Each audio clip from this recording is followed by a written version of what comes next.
आमचा शिवा काशीत आला राजांकडे. शिवा, राजा एकदा संधी द्या बरं का, एकदा राजा एकदा संधी द्या, राजा एकदा एकदा एकदा संधी द्या राजा.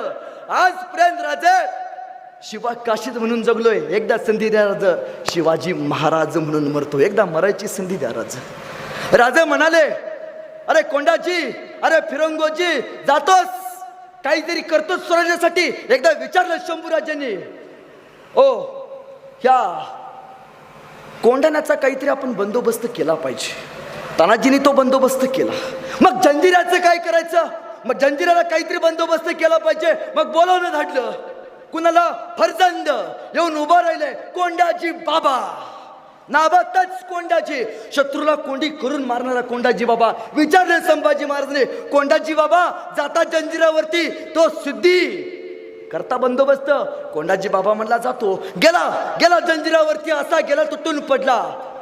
त्या सिद्धीनं कोंडाजी बाबाला तुकडं तुकडं करून या समुद्रामध्ये फेकलं. पण या माणसानं स्वतःची स्वामीनिष्ठा नाही विकली. पण आता वाईट झालंय हो. रात्रीत पक्ष बदलणारे नेते बघितले त्यावेळी वाटतं की लढणारी मातीसाठी मरणारी पिढी खरंच या मातीमध्ये जन्माला आली का? हे येणाऱ्या आपल्या पिढ्यांना नक्की पुढे प्रश्न पडेल.